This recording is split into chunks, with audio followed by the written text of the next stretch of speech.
Hey everybody, it's Andy with Nerds on the Run. Today I'm bringing you guys a little something different. Used to go up on my channel quite a while ago, and now I'm trying to bring it back for those of you that maybe are interested. This is a series I call Gear Check. Gear Check is something where we're basically just going through some of the running gear that I do use to kind of stay fit while I'm not enjoying my sedentary pastimes. And in this case, it's to celebrate our 19-mile run today for the Chicago Marathon training. So check out my past old Gear Check vlogs. They are pretty unpolished, as this product is as well. But I have some updates and some last-minute changes to the final push for the October training deadline. So the first thing that I've changed recently is the kind of fuel I'm using. I've been using the Gatorade Endurance formula for a while now. I used it in the 2017 season that I did. And I used it a little bit in the 2018 season, even though I was off from the marathon. I did do some other races. Now, the reason I switched to the gel version over the chew version, I do like the chew version better, but it is... it's hard to get down almost anything when you're moving at a decent pace, and so the chews are probably something I'll end up utilizing a fair bit for the race. But when I really just need something quick, it's not enough calories, it's not quite enough sodium, and if you don't take it with water immediately, it can kind of throw your game off a little bit in the form of some stomach distress. So pretty much the main advantage is that you can get it down pretty quick. You don't have to chew for, it takes me almost a quarter mile or so to get down some chews while I'm moving at pace. It takes me almost no time at all to do the gel pack. So it's something that I use just to kind of make sure that I am taking in the calories and replenishing and stuff like that. I'm still experimenting with it a little bit, but so it'll be some mix of both the chews and the gel.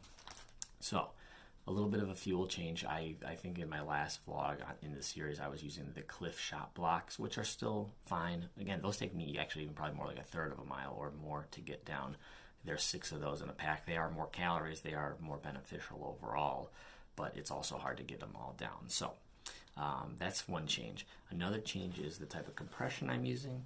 This is nothing special, nothing to write home about. It's a little bit less compression than what Under Armour has available. It's a little bit less compression than what some of the Nike shirts do, but about the same.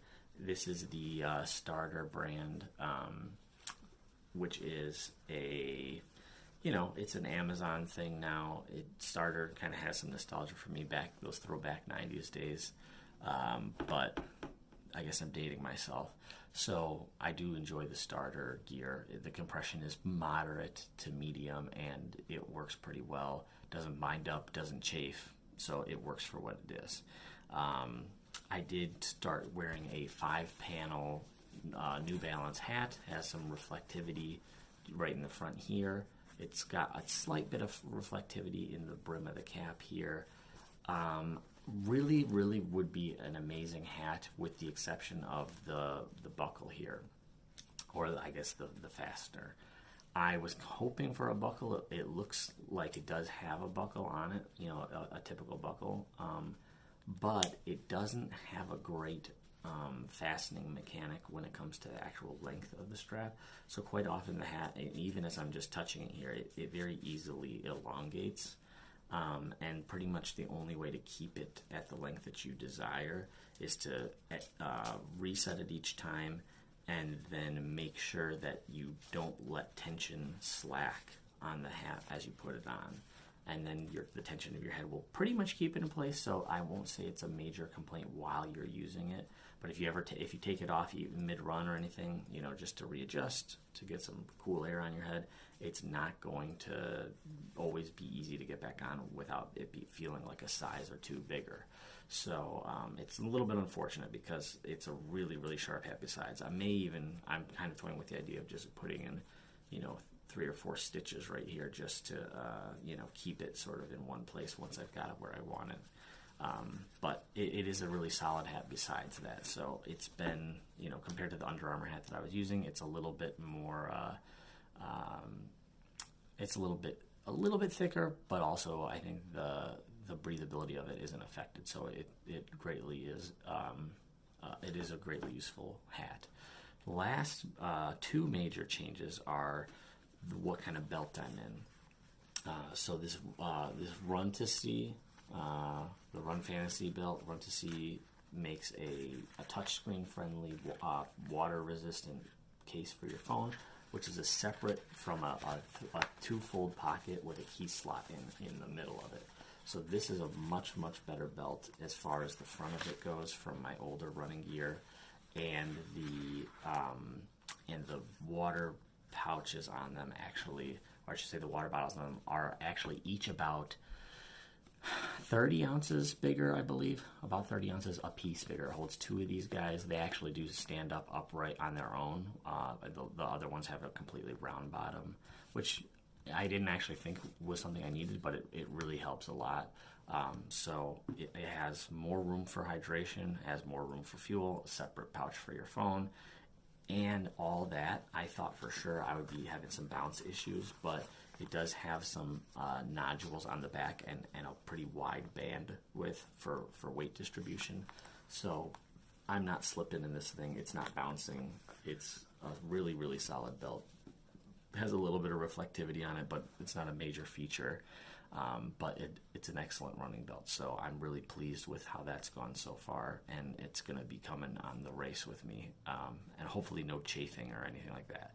I was running in another belt that was that had the smaller water bottles, and it was chafing me just on the bottoms of my obliques a little bit, so I'll be glad to try this out. Biggest change, and certainly not last but not least, is I am now running in the Adrenaline GTS 19 version of the Brooks running shoe. These guys I ran in probably 4 pairs of the 17s. They changed construction for the 18s, so I was looking for a different solution at the time. Ended up upgrading to the Transcend model, the Transcend 5 model, which I did discuss in one of my past videos. Really solid shoe. I actually was going to get the Transcend again, but just for budgetary reasons and for some feature reasons, I decided to go back to the 19s. I raced in the 19s for a long time. I love them.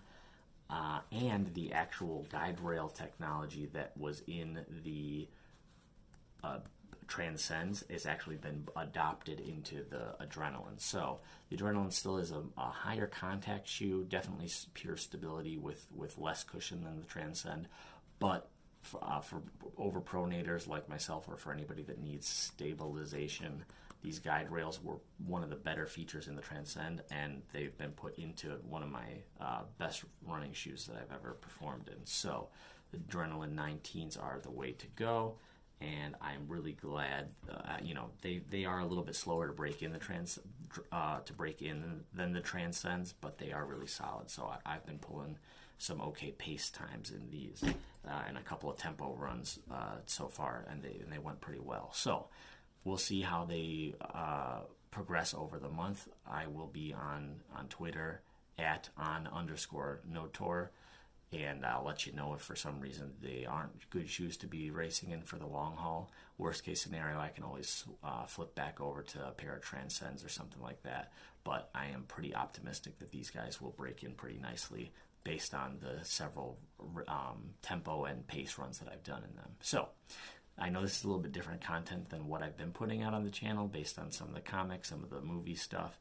I won't do this stuff too often. This isn't going to be like a YouTube fitness channel or anything like that, but gear checks are something that I'll do occasionally when I upgrade some of my material that I'm using for either my exercise training routines, or gear checks could include fun gadgets and stuff like that too, if you all want me to do that kind of stuff with it as well. So again, this has been Andy with Nerds on the Run. I hope you all have a great day, and please consider liking, commenting, subscribing, ringing the bell so you know what's going on with us, and participating in the channel by giving us feedback. Thanks so much. Have a good day. Bye-bye.